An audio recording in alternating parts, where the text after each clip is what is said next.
तो जो इस आकर्षण में, इस सृष्टि का सबसे बड़ा आकर्षण है परस्पर शरीर आकर्षण, इस आकर्षण में जो फंस जाता है उसका अंतिम फाइनल मृत्यु रूप भयानक कष्ट और जीते जी अपने आप को भूल करके माया मृग बन जाना, अर्थात काम के अधीन होकर पूरा जीवन दुख में व्यतीत करना।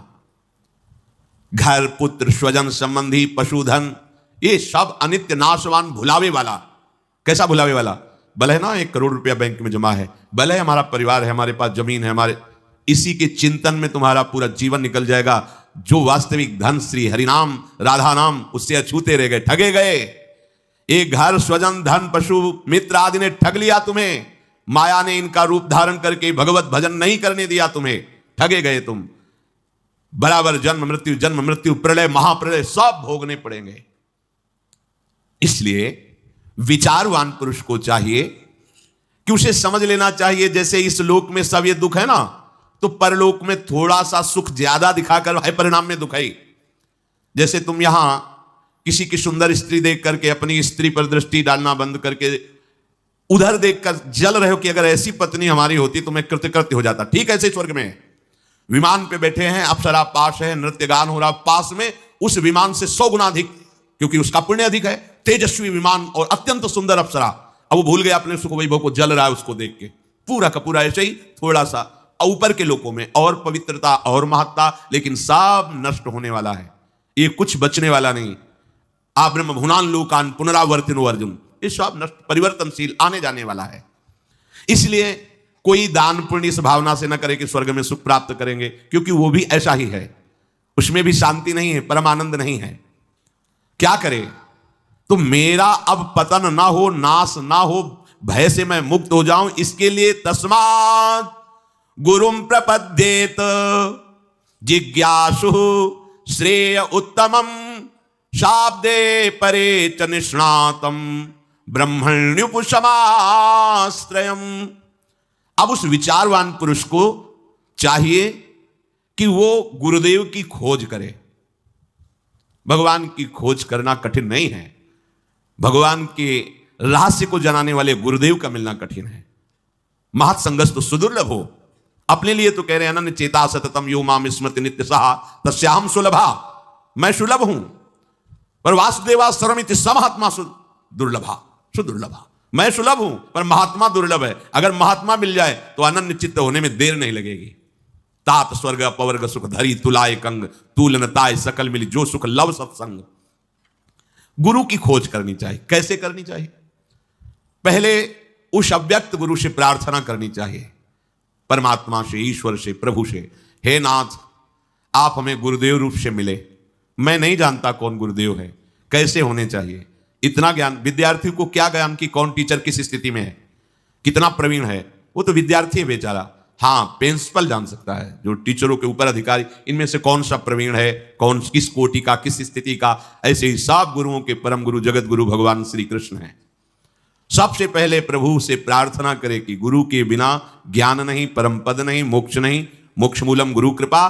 तो हे नाथ, आप कृपा करके गुरु रूप से मुझे स्वीकार करें। मैं आपका शरणागत हूं, आप गुरु रूप से आवे और मुझ शरणागत को स्वीकार करें। दीन बंधु, मैं कहां खोजूं? या आप मुझे पहुंचा दीजिए या आप गुरु स्वरूप से आकर मुझे स्वीकार कर लीजिए। जब आप ऐसी हृदय से प्रार्थना करेंगे तो आपको गुरु मिल जाएंगे, या तो आपको पहुंचा दिया जाएगा उनके पास, और उनके पास जाते ही आपको लगेगा हमारी खोज पूर्ण हो गई, जो मैं चाहता था विश्राम मिल गया। कैसे होने चाहिए गुरुदेव? शाब्दे परे च निष्णातम, शास्त्र ज्ञान से पूर्ण होना चाहिए, और ब्रह्मण्युपशमाश्रयम, भगवत प्राप्त होना चाहिए, ब्रह्मबोध होना चाहिए। अगर ब्रह्मबोध है और शास्त्रों का जो ज्ञान है शाब्दिक, वो नहीं तो अपने शिष्य को समझा नहीं पाएंगे। शब्दों का बहुत अच्छा ज्ञान है लेकिन ब्रह्मबोध नहीं, अनुभूति नहीं है, तो शिष्य का कल्याण नहीं कर पाएंगे।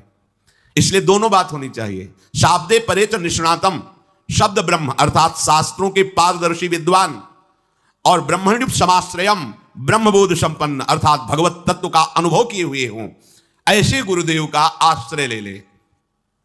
तत्र भागवतान धर्मान शिक्षेत गुरुआत्मदैवतः अमाययानुवृत्त्याय तुष्येदात्मान मदोहरि। शिष्य को चाहिए कि अपने गुरुदेव को ही अपना परम प्रीतम मान करके सवाल हल हो जाएगा।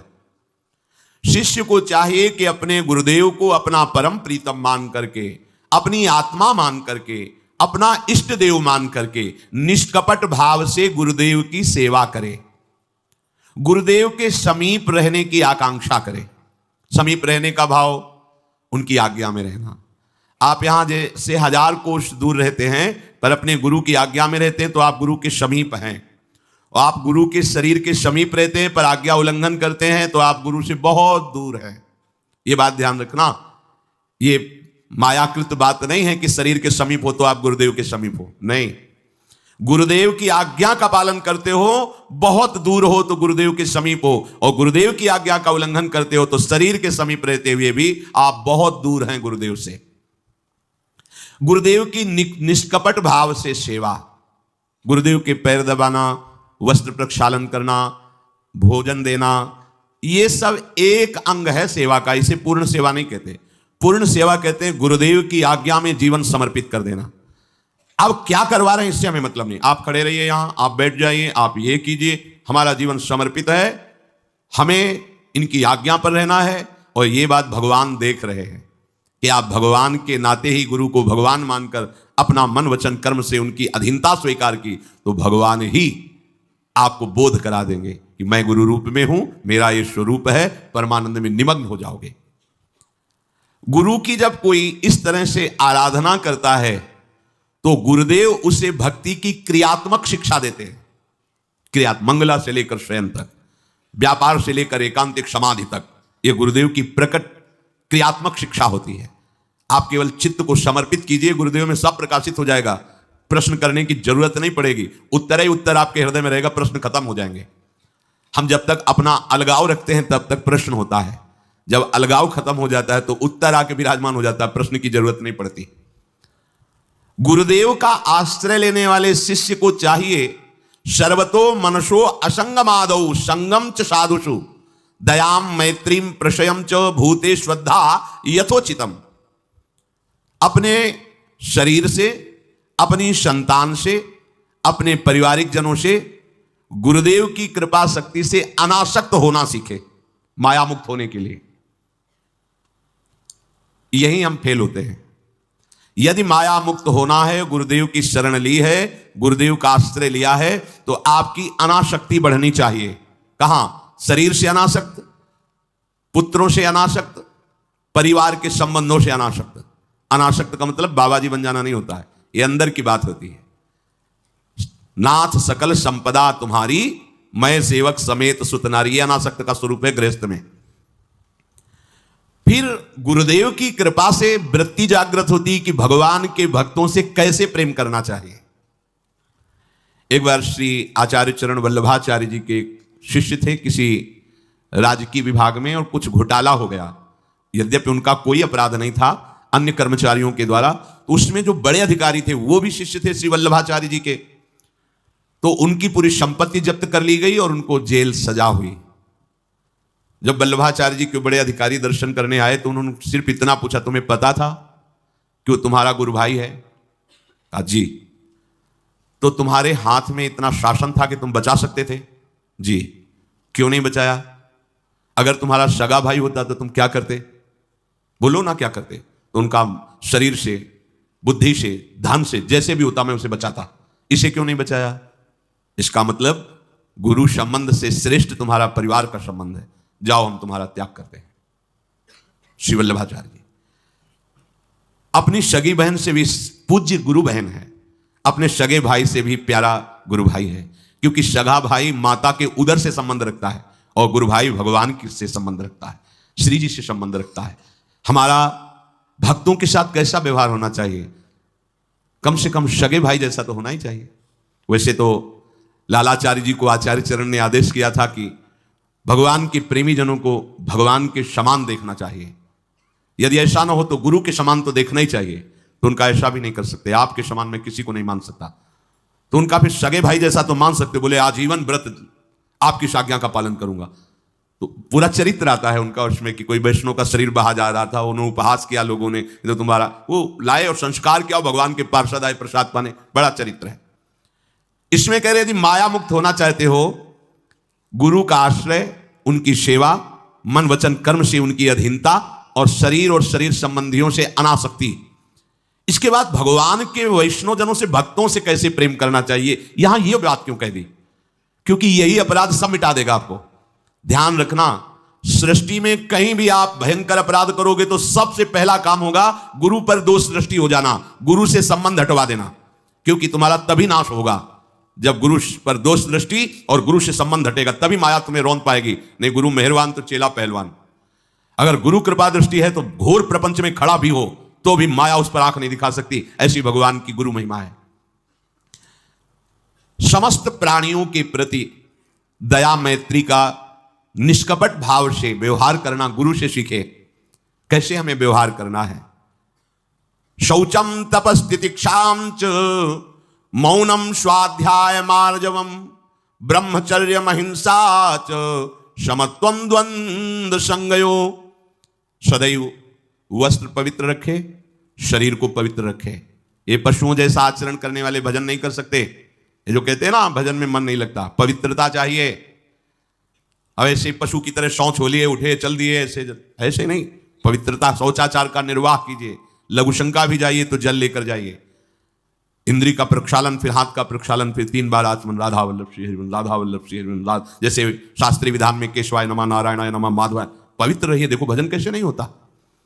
मिट्टी जल आदि से बाह्य शरीर की पवित्रता और छल कपट के त्याग से भीतर की पवित्रता बढ़ती है। गुरु से कपट, यह सर्वनाश का लक्षण है। अगर तुम में कोई दोष है, गुरुदेव पूछ रहे हैं, तुमने ऐसा अक्षरशः जैसा हृदय में वैसा बोल दे, जी अब चाहे दंड दो, चाहे क्षमा करो, ये आपका विषय, पर सत्य बात यह कि मेरे हृदय में ऐसी पाप वृत्ति थी, मैंने ऐसा किया या ऐसा करने का हमारे संकल्प बन रहा है। गुरु से कपट नहीं। अंदर कपट रखोगे, मन मलिन हो जाएगा, भाग जाओगे, माया घसीट ले जाएगी।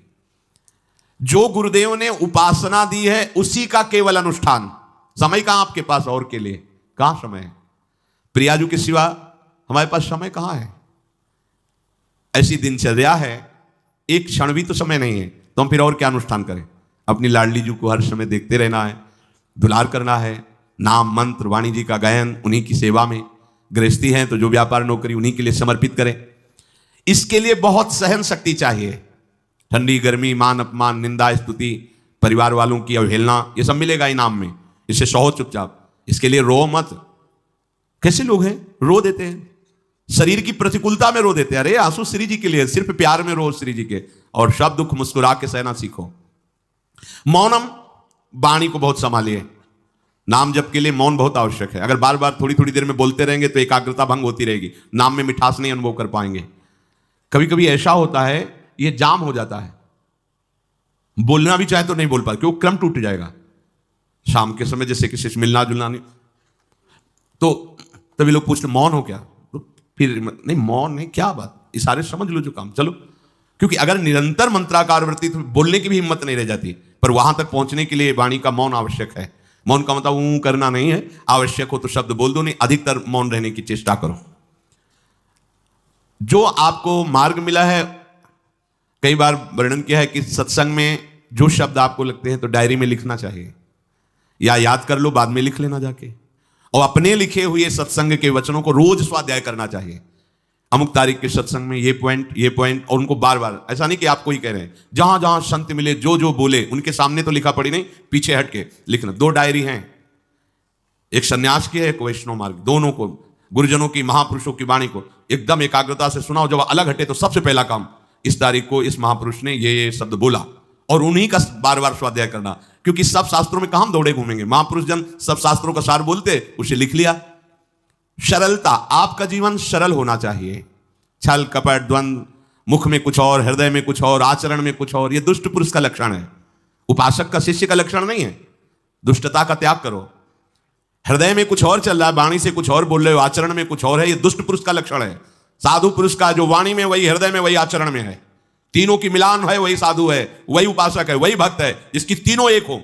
वाणी से जो बोला वही हृदय में है, जो हृदय में वही आचरण में है। यहां वाणी से कुछ बोल रहे हैं, हृदय में कुछ चल रहा है, आचरण कुछ और बता रहे हैं, यह ठीक नहीं। सरलता का तात्पर्य है मन वचन और कर्म, ये तीनों एक होने चाहिए।